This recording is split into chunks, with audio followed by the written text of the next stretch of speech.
မိတ်ကက်ချက်တဲ့အခါဒီအမှားသုံးခုကိုရှောင်ပါမိတ်ကက်ချက်တဲ့ဆိုတာကိုယ့်ရဲ့အသားအရည်ကိုဂရုစိုက်တဲ့အရေးကြီးဆုံးအဆင့်တစ်ခုပါပဲမှန်ကန်စွာမချက်ရင်အသားအရည်ကိုကျက်စီစေပြီးဝက်ချံအရေးအကြောင်းနဲ့ညလုံးရရန်တာမျိုးတွေဖြစ်စေနိုင်ပါတယ်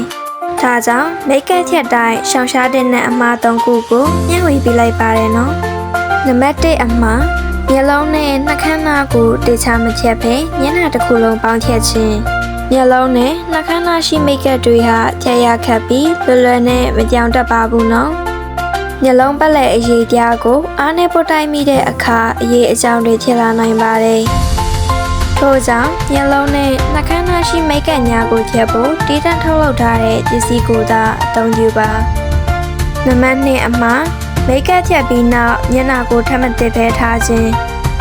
မိတ်ကပ်ချက်ဆေးသုံးပြီးနောက်မိတ်ကပ်အကျွင်းအကြံတွေဖုံးဖုံးတွေနဲ့မိတ်ကပ်ချက်ဆေးကိုယ်တိုင်ရဲ့အစည်းဓာတ်တွေဟာချွေးပေါက်ထဲမှာကျန်နေနိုင်ပါသေးတယ်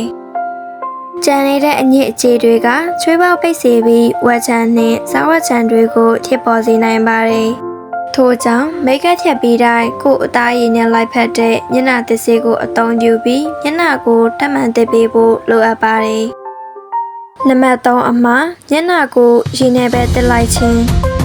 မိတ်ကပ်လိမ်ထားခြင်းကိုရေနဲ့ပဲပုတ်စေးလိုက်တာကအကြီးမားဆုံးအမှားပါရေနဲ့ပဲဖြတ်လိုက်သည့်အခါမိတ်ကပ်အကျွင်းအကြံတွေဖုံမုံနဲ့ချွေးတွေဟာချွေးပေါက်ထဲမှာကျန်နေပြီးအချိန်ကြာလာတာနဲ့အမျှချွေးပေါက်တွေပိတ်ကဝက်ချံထွက်လာတတ်ပါတယ်ထို့ကြောင့်မိတ်ကပ်ချက်ဆေးနဲ့ချက်သည့်အဆင့်မျက်နှာတစ်ဆေးနဲ့ထပ်သစ်ပြီးချက်သည့်အဆင့်ဒီအဆင့်နှစ်ဆင့်ကိုအသုံးပြုပြီးချက်နိုင်ပါတယ်